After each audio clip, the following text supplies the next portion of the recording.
Hey all, hope everyone's having a great Friday. I just wanted to do a quick video about some of the books that I posted in my Great Books post. So I have all of these books, I've read all of these books, they're fantastic. The very first book that kind of got me on the path of being focused on changing how I look at food was the book, The Big Fat Surprise. And it's been a few years since I read the book, but it's a book that I recommend to everyone when it comes to books about nutrition. The author's Nina Teigels. It's full of the history of nutrition in the United States, and it's a genuinely fascinating book. There are parts in it that may kind of frustrate you. I know they frustrated me when I started to understand how nutrition policy and thoughts around nutrition came about in the United States, especially driven by people like Ancel Keys, who's famous for a number of different reasons, actually. And her book goes into a huge amount of detail on that. The other books on there, The Dietitian's Dilemma by Michelle Hearn, that is a fantastic book, and it really got me focused on how can carnivore be used to heal.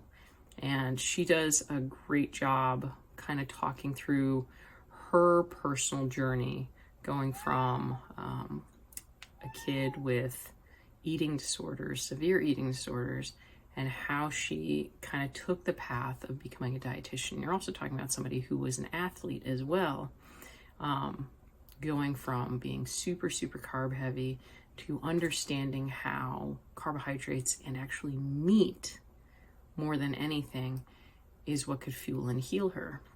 The personal examples and that she incorporates into her story are really heartfelt and really impactful. Sacred Cow by Diana Rogers and Rob Wolf. Amazing book. When you talk about, like, there's a lot of conversation right now going on about cows and meat consumption and the environment. Read Sacred Cow. That book does a phenomenal job really kind of talking through the impact of agriculture versus the impact of livestock on the environment. And she talks about companies like White Oak Pastures and how they've kind of become a carbon sink, which is amazing.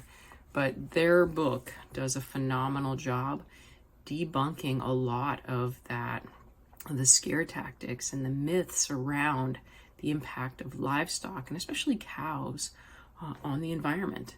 And she also really does a great job in this book walking through the myths surrounding the consumption of red meat and how important meat consumption is, especially to those communities that in general don't have access to the right nutrition. So it's a phenomenal book. Gary Taubes, he wrote two of the books on this list, The Case for Keto and Good Calories, Bad Calories. This man's a phenomenal writer. Very similar to Nina Teigels with regards to the fact that they're both scientific journalists. Gary Taubes does a phenomenal job talking about how the body works and why keto can do amazing things for the body, especially for those people that have metabolic disorder, right? Or are the beginnings of metabolic disorder.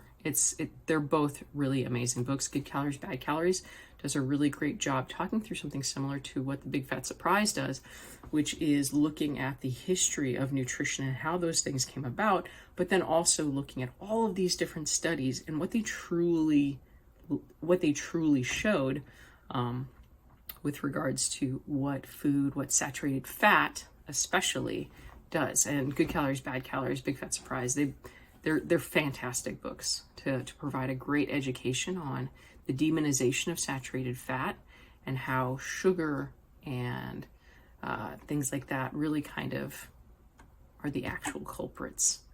Carnivore Cure by Judy Cho is a fantastic book as well. Judy Cho does a great job, very similar to The Dietitian's Dilemma, of intermixing those personal stories that make a really big impact, right? You're not talking about somebody who just wrote a book, who just did the research, right? And there's nothing wrong with that. In fact, people like Gary Taubes, Diana Rogers, Nina Teigels, that's what they did. They did the research. But all of those folks actually also have experience with the life-changing way of eating, focusing on meat. All right, in The Carnivore Cure with Judy Cho, her personal stories are so impactful because she used to be vegetarian, primarily vegan, and the impact of those food choices, what they did to her body, and how ultimately her cure was found in meat.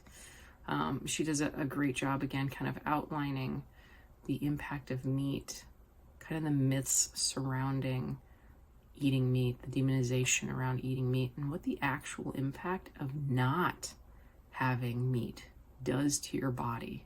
And it really is amazingly well written. She has a wonderful blog as well, Nutrition with Judy. I love her blog. I love her website. She has a lot of really great articles. I highly recommend this one. Estrogeneration by Anthony J. This is a good book. It really focuses in on estrogenics. So not like natural estrogen in your body, but those fake estrogens that can have a hugely detrimental impact, not just on women, but on men and the environment as well, and how it's impacting fish and wildlife, how these estrogenic materials are in so many things in our world now. And he gives some really great tips on what are some ways that you can, what are some things you can do to limit your exposure to fake estrogen. And it's a huge, huge problem. Huge problem. It's a really well-written book. And finally, Lies My Doctor Told Me. This is a great book. Ken Berry throws in personal examples as to why he changed how he ate and the kind of advice he gave to his patients. Ken's a doctor, a medical doctor, and it's just a great little book. It's a fast read, and it's super informative. Things that you wouldn't think about, and he backs every single one of his little lies that he kind of peppers throughout the entire book. And again, it's a super quick read with all of the research backing it, and encourages you as the reader to take control of your health, because at the end of the day, we are all personally responsible for our own health. And it's a phenomenal book. He encourages people to share it, print stuff out from the book, use it to teach other people. It's fantastic. I can't say enough about it. If people aren't readers, right? And sometimes I'm not great at reading a physical book. I've listened to all of these on Audible, and I also now have a physical copy of all the books. But Audible is a great way, or just any kind of like ebook where you can listen to it. An audiobook is a great way to increase your knowledge about nutrition, the history of nutrition, the impact of food, dispelling myths about eating meat, dispelling myths about the benefits of having an all plant-based diet, because those are myths, okay? These books do a phenomenal job of that, and getting to listen to them just as impactful as reading them. So that's why I recommended these. That's why I think these are great books. I will continue to provide recommendations about movies and things like that. So please stay tuned, and I hope you all have a really great rest of your day.